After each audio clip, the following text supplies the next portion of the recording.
آپ کی خدمت کریں تو بہت ہی اچھی، اگر ذرا سی بھی ان سے کوئی چونک ہو جائے تو ان کی خیر کوئی نہیں۔ بچے بدتمیزی کریں تو ماں کی تربیت ٹھیک نہیں، اگر شوہر کچھ بول دے تو وہ جی سب کچھ بیوی نے سکھایا ہے، اگر بیوی ہی کچھ بول دے تو جی یہ بدتمیز ہے، اس کے ماں باپ نے اس کو کچھ نہیں سکھایا۔ اس لحاظ سے ہر چیز میں صرف بیوی کو ہی کوسا جاتا ہے، ایک عورت کو ہی غلط تصور کیا جاتا ہے۔ اس لیے آپ سمجھداری کا مظاہرہ کریں اور اللہ سے گر گرا کر دعا کریں کہ میرے مالک مجھے اپنا گھر دے دے، مجھے اپنی جنت دے دے یا اللہ، تاکہ میں اپنے بچوں کے ساتھ اس گھر میں خوشی سے رہ سکوں، ان کی اچھی تربیت کر سکوں، ان کو اچھا پڑھا سکوں، ان کو تیری راہ میں لگا سکوں۔ یا اللہ مجھے اپنا سکون والا گھر عطا فرما دے۔ یا اللہ پاک میں اس گھر میں تیری عبادت کر سکوں سکون سے، کیونکہ جوائنٹ فیملی میں تو ایسا ہوتا ہے کہ عبادت کرنے کا تو ٹائم ہی نہیں ملتا، ہر وقت کوئی نہ کوئی کام سر پر پڑا رہتا ہے اور سارا دن اسی چیز میں گزر جاتا ہے، کسی نے کوئی بات کہہ دی تو سارا دن دماغ میں وہی بات چلتی رہتی ہے اور سارا دن موڈ خراب رہتا ہے، کوئی بھی اچھا نہیں لگتا، کسی کام میں دل نہیں لگتا۔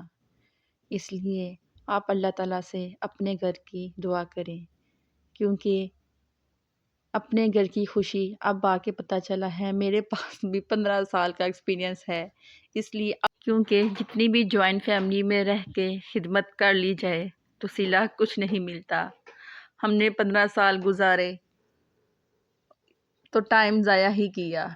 اگر آپ ابھی نئے ہیں تو یہ کام پہلے ہی کر لیں، کیونکہ ہم نے کبھی خواہش کی ہی نہیں تھی، ہماری فیملی میں کبھی کوئی الگ گھر کسی کا ہوا ہی نہیں، سب جوائنٹ فیملی میں رہتے تھے، تو ہم نے تو کبھی الگ گھر کی خواہش کی ہی نہیں تھی۔ تو بس اچانک ہی قدرتی طور پہ کیا ہوا کہ بس ہمیں اٹھا باہر کیا تو ہم کرایوں پہ در بدر ہوتے رہے۔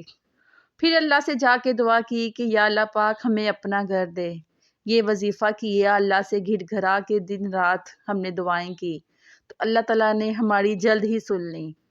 ہمارے پاس کچھ بھی نہیں تھا، ہم بچوں کو لے کے کرائے کے گھر میں رہ رہے تھے، ہم نے رو رو کو رب سے دعا کی تو یقین کریں ہمارے پاس اب اتنا اچھا گھر ہے، اتنی اچھی کالونی میں اتنا اچھا گھر ہے۔ اگر میری سٹوری سنی ہو تو آپ کو اس کے لیے سبسکرائب کرنا پڑے گا اور لائک کرنا پڑے گا، تاکہ میں اپنی سٹوری آپ کے ساتھ شیئر کر سکوں۔ یہ صرف تجربے ہی ہوتے ہیں، ہماری زندگیوں کے تجربے ہی ہوتے ہیں جو ہماری نئی نسل کو سکھاتے ہیں، جو ہماری نئی نسل کو ٹھوکروں سے بچاتے ہیں۔ یہ ویڈیو شاید آپ لوگوں کے کام آ جائے۔ یہ وظیفہ جو میں آپ کو بتانے لگی ہوں، یہ آپ کے لیے 110% فائدہ مند ثابت ہوگا، کیونکہ یہ اللہ تعالیٰ کا کلام پاک ہے، اس میں تو شک کی گنجائش ہی نہیں کہ یہ پڑھیں اور اس سے کام نہ ہو۔ اس کو پڑھنے کے لیے یقین کامل ہونا چاہیے، ٹھیک ہے؟ جب دل ٹوٹے ہوتے ہیں نا تو اللہ پہ پختہ یقین ہوتا ہے کہ میرے مالک یہ کام صرف تو ہی کر سکتا ہے اور تو نے ہی کرنا ہے۔ جب انسان پریشان ہوتا ہے نا تو وہ اللہ پہ پختہ یقین کے ساتھ دعا کرے، تب بھی اس کا کام بنتا ہے، کیونکہ ویسے تو ہم دن رات اللہ سے مانگتے رہتے ہیں یا اللہ ہمیں یہ دے دے وہ دے دے، وہ دعائیں قبول نہیں ہوتی کیونکہ ہمارا یقین پختہ نہیں ہوتا۔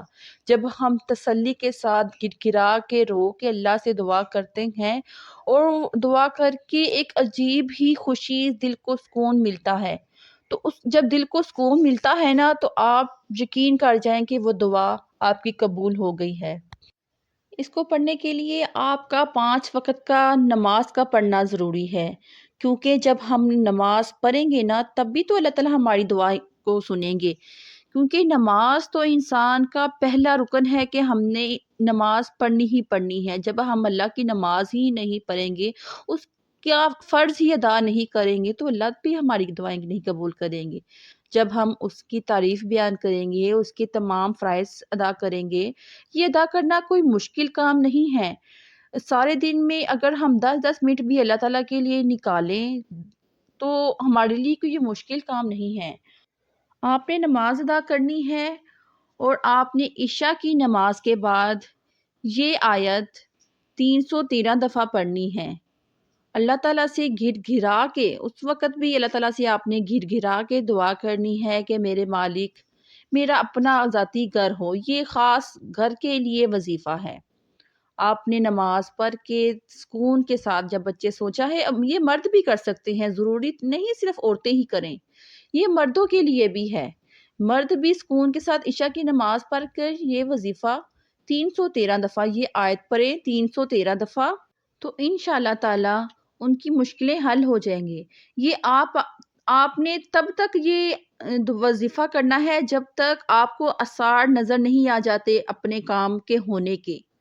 آپ نے یہ وظیفہ ڈیلی پڑھنا ہے، عشاء کی نماز کے بعد 313 دفعہ آپ نے تب تک کرنا ہے جب تک آپ کو پتہ نہیں چلتا کہ یہ ہمارا کام شروع ہونے لگا ہے۔ آپ کا گھر بننے تک، گھر میں شفٹنگ ہونے تک آپ یہ آیت پڑھتے رہیں، ٹھیک ہے؟ کیونکہ ہر گھر انسان کی ضرورت ہے، اپنا ایک ذاتی گھر آج کے زمانے میں انسان کی ضرورت ہے، کیونکہ یہ جو دور آ گیا ہے نا، یہ جوائنٹ فیملی کا بالکل بھی رہنے والا نہیں ہے۔ اگر جو نئی جنریشن سن رہی ہے تو آپ ان کے لیے بھی ایک میسیج ہے کہ اگر آپ شادی کرنے والے ہیں تو سب سے پہلے آپ اپنے گھر کا بندوبست کریں، کیونکہ جوائنٹ فیملی میں آپ خوش نہیں رہ سکتے۔ آپ زندگی تو گزار سکتے ہیں پر آپ خوش نہیں رہ سکتے۔ اب کیونکہ یہ تجربے ہم لوگوں نے کر کے دیکھ لیے، اب آپ لوگوں کا عمل کرنے کا ٹائم ہے۔ ہمارا کام ہے کہ آپ لوگوں کو سکھانا، کیونکہ یہ نہ ہو 10-12 سال بعد، 15 سال بعد آپ لوگوں کا بھی یہی ہماری طرح ہی حال ہو۔ اسی لیے آپ پہلے گھر کا بندوبست کریں اور پھر شادی کا سوچیں، ٹھیک ہے؟ اور یہ آپ لوگ بھی یہ وظیفہ کر سکتے ہیں، جو ان میرڈ بچے ہیں، بچیاں ہیں، یہ وہ بھی وظیفہ کر سکتی ہیں۔ اللہ تعالیٰ ان کے لیے بھی کوئی نہ کوئی معجزے بنا دے گا تاکہ ان کا بھی اپنا کوئی گھر بن سکے۔ جو گھر میں لڑکیاں بیٹھی ہوتی ہیں وہ سمجھتی ہیں ہم کچھ نہیں کر سکتے، یہ وسیلے تو اللہ تعالیٰ ہی بناتے ہیں۔ آپ ایک دفعہ پڑھ کے دیکھیں، اللہ تعالیٰ سے لو لگا کے دیکھیں، سارے وسیلے اللہ تعالیٰ نے ہی پیدا کرنے ہیں، آپ کا کام ہے صرف کوشش کرنا، ٹھیک ہے؟ نئی جنریشن کے لیے بھی میرے پاس بہت سی انفارمیشن ہے، تو نیکسٹ ویڈیو میں انشاءاللہ تعالیٰ آپ کے ساتھ ضرور شیئر کریں گے۔